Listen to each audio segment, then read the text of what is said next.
Guys, kung bago pa lang, like, subscribe, comment, share, lagay natin sa playlist guys. Hindi pa tayo naka-update. So, sa totoo lang po talaga guys, sa ngayon, naka-update ako sa Swertres noon. Yun lang talaga pangarap ko guys. Ang pinakamataas kong pangarap talaga is si God Yahweh. At saka pag-usapan natin yung gemstones. Crystals and gemstones. How I improve my life. Talagang maganda talagang crystals, guys. Yung at first, hindi mo ma-appreciate kasi nagbabadali ka, busy ka, kasi kailangan mong may schedule ka sa trabaho, sa school. Pero habang tumatagal, guys, samahan mo pa sa mga unhealthy foods, mamaya sa health tips and advice. Minsan, may aabot yung panahon mo, laging sumasakit ang ulo mo, sakit ang mata mo, di ba? Hindi mo alam kasi yung mga tawag ito, may mga bagay na hindi natin ma-explain. Mga tayo, 'di ba? Lalo na sa processed food dito sa syudad, mataas ang air pollution, yung mga usok ng sasakyan, may side effect 'yan. Tapos samahan pa sa mga unhealthy foods, 'di ba? Mahilig pa tayo sa cellphone, mga gadget, 'di ba? So tapos umiinom pa tayo ng soft drinks at alak.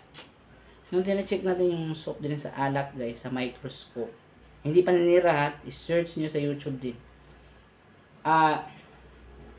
Soft drinks versus blood in microscope ang topic. Tinatype ko talaga yan. Oo, lalapot pa lang dugo sa soft drinks guys, lalo na sa alak. At lalo na yung sigarilyo na yung nicotine. Hindi pa siya sinunog. Lalapot ang dugo talaga, yung red blood cells. Namamatay yung dugo mo. Hindi siya makasupply ng oxygen. Yun ang dahilan na napapagod ka. At search nyo na lang yan guys. Gramo lang. It's just isang tulo lang ng dugo. Yun lang. So ngayon, kung i-imagine mo, gaano katoxic ang katawan mo. May ibang tao, ayoko maniwala sa crystal kasi ganito, gusto lang ako sa city life. Lagi na ako nakahawak ng cellphone, di ba? Masama na lang itong mga crystals, yung mga dasal. Masama na daw, di ba? Pero yung soft drinks, hindi nila alam, di ba? Na yun ang dahilan na nagkakasakit kayo. Nagkakasakit tayo. Di ba? Hindi nila alam. Hindi sila nagre-research. Yun ang dahilan na nagtataka ka isang araw na sumasakit ang ulo mo, umihi ng dugo, o nagtain ng dugo, di ba? Sorry sa kumakain. Excuse me po lang po. Inuubo, sinisipon, di ba? Hindi mo alam bakit. Kasi yung mga immune mo nahihina sa radiation. Lalo pang kurente. Iba yung radiation, iba yung kurente. Plus pagkain na poor nutrition. Tapos overuse of cellphone. Inahawakan, mas maganda hindi mo hawakan. Ilalagay mo lang sa lamesa. Yung headset, kalahati lang. Kung sa akin vlog, parang lang. Mga 1/3 lang yung volume ko eh. Sinanay ko na hindi malakas yung headset. Tapos, may anti-radiation talaga kung nasa salamin. Walang grado yung pang lang cover. Kasi, pag laling katutok sa cellphone, sa trabaho, sa school, sasakit ang mata mo. Totoo yan. Tapos, kumain ka na ng gulay, di ba? Dapat kumain ka ng gulay. Di ba? Kasi, patulong sa immune system mo. Tapos, wala pa tayong crystals, diba? Hindi naniniwala na crystals. Kasi kahit isa, dalawa lang guys. Isang selenite, isang shungite, isang magnetic hematite. Kasi wala talaga. Yun ang natatakot ako sa mga tao. Hindi nila alam yung consequences. May siguro, itong technology natin ngayon, oo, ito ang the fruit of good and evil. Meron siyang the knowledge of good and knowledge. Good and evil. May good, mayroon siyang evil din, di ba? Itong alak, di ba? Nasa Bible 'yun. Pero itong mga droga, wala yan eh. Pwede okay lang yan kasi wala sa Bible eh. Pero anything na nakakasama guys, hindi po talaga maganda yan. Kahit wala pa sa Bible guys, kung magnakaw ka na, ma-addiction ka na, o mandigarilyo ka na, kasi addiction yun eh. Sinisira lang natin yung katawan. Tatanungin natin yung Bible. Tatanungin natin yung mga Bible. Ang mga doktor at scientist. Kasi alam natin sila ang nag-aaral. Pero kung tayo nagmamagaling sa ating sarili, kung hindi natin alam, ako nag-search ako pamagitan ni YouTube para malaman kung ano mangyayari sa microscope sa soft drinks at alak. At sa kasi sa sigarilyo yung nicotine. Kunting tulo lang guys. Yun talaga na ang ating katawan nahihina pagdating ng panahon. Habang nagkakaedad tayo, lalo tayong nagkakahina, nagmamature yung mukha natin kasi wala tayong mga vitamins, wala tayong mga lotion, minsan puyat tayo, di ba? So, yun ang at saka lack of exercise lagi, di ba? Kasi mga kinakain natin noodles, corned beef, beef loaf, itlog, di ba? Tuyo, di ba? Dried fish. Yung wala tayong mga vitamins. Yun ang problema sa tao ngayon na mahal ang gulay, mahirap mag-slice, mahirap, nakakatama, di ba? Pero ngayon, araw-araw, nagmamalunggay talaga ako na sabaw na malunggay. Diba? Dahon. Parang inubo ako, may plema ako, pasensya na. Habang tayo nagsasalita. Yun talaga maganda guys, na sama-samahan mo lahat ng mga ina-advise ko. Kasi mga tao ngayon didn't realize na itong crystals, itong mga gemstone, sa mga cellphone to. Wala alam mo, mga technology. Pero ang kabayaran lang din ay kamatayan. Ang panglaban ko dyan guys, gemstones.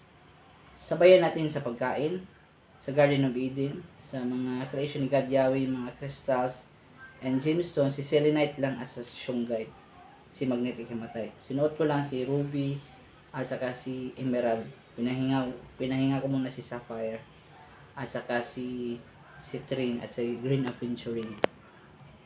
Yan.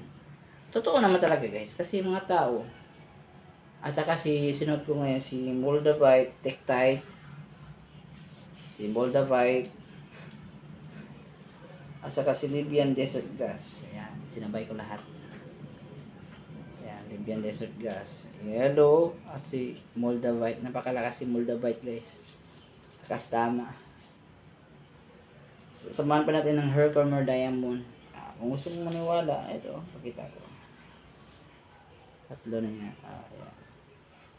Ayan. Si Herkimer diamond, si moldavite, si Herkimer diamond, si Libyan desert glass, at saka si selenite. Mayroon pa tong si quartz, at saka si amethyst. Selenite ang charger niya. Yan, sinuot natin guys. Parang iba yun talagang pakiramdam pa. Parang lutang tayo guys. Parang tayo nakainom sa mga bato. Parang lasing. Meron talaga siyang energy guys, na hindi natin mapapaliwanag. Ganun tayo ka-love ni God Yahweh.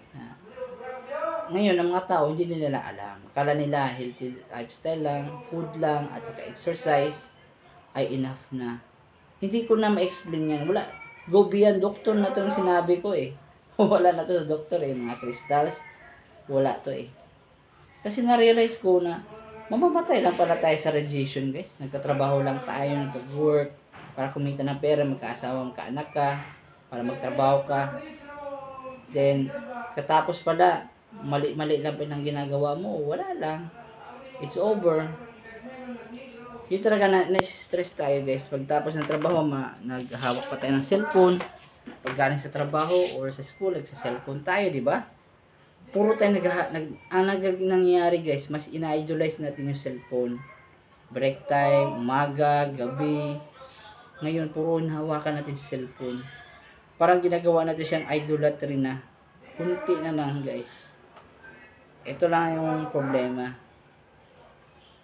Yun lang din, kung maniwala ka sa akin guys, totoo itong mga sinasabi ko, mga gemstones talaga, selenite, ginastusan ko talaga yan guys. Iba talagang buhay ko guys, iba yung pag-iisip ko, iba yung relax ang katawan ko, maganda ang tulog ko, maganda ang pagtatrabaho ko habang sinusuot ko itong mga bracelet guys, ay necklace.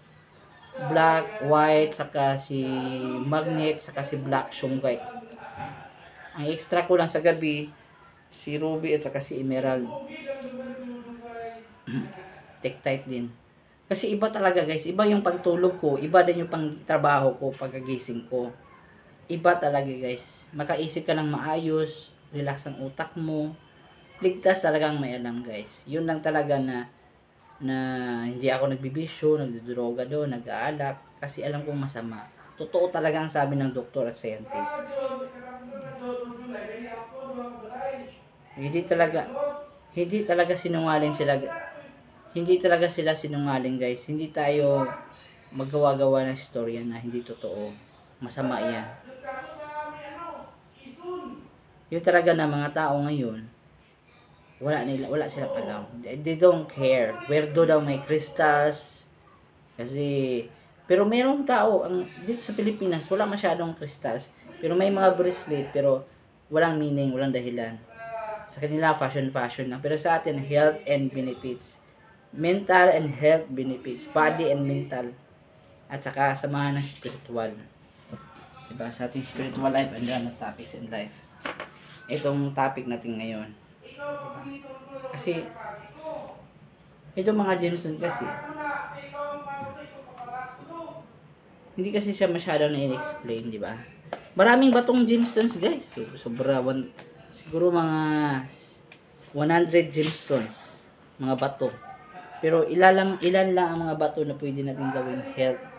Ang iba mamahalin, tulad ng diamond. Hindi naman lahat maka-afford ng diamond. Sapphire, ruby. Napakamahal yun, libo-libo eh. Minsan milyones pa nga eh. At saka, si selenite sa akin yung mga pangmurahin, yung pangmasa. Selenite. Oo. Proven talaga to, marami to.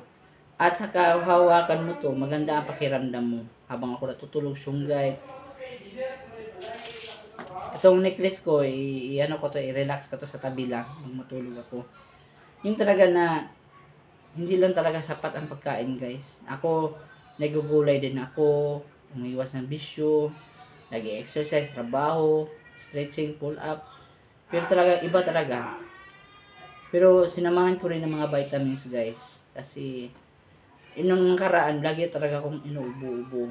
Lalo na dito sa trabaho, sa bahay, puro construction, alikabok, at may mga kalat-kalat talaga. Pag-cutting ng mga bakal, mga simento, mga tools, kasi may mga alikabok yun. Matalag talaga ako mag-allergy. Yan, September pa to last year eh. Yun talaga na masasabi ko na napakahirap walang vitamins, walang kaalaman. Kasi sabihin mo marami kang pera, kung wala kang kaalaman, wala lang. Sayang lang yung effort at oras natin. Hindi kailangan nagmamadali. Kasi kung nagmamadali tayo, mali lang din ang ating gagawin, wala lang din resulta yan. Maniwala ka sa akin, guys. Kasi knowledge save us. Ang kaalaman ay magliligtas sa atin. Lalo na sa Bible, di ba? Kung mag-asawa ka na, huwag kahit sino-sinong lalaki o babaeng kasama mo. Sa asawa ka lang talaga, faithful. Tulad mo sa pag-faithful kang God Yahweh, di ba? Sa sobrang faithful ni God Yahweh, binigyan tayo ng mga reward, ito, mga gift, mga regalo. Ito mga gemstones, guys, na nasa nature or natural resources, gawa niya to para sa atin. 'Di ba? Kung wala pa itong mga technology natin ngayon, galing niya sa earth, gawa yan ni God Yahweh. Galing yan yung mundo, yung earth natin, yung solar system natin, gawa niya lahat. Yung yung mismong galaxy at universe natin, gawa niya lahat to. Gold, silver, sa paggawa pa lang sa creation, guys. Over million years o billion years ago.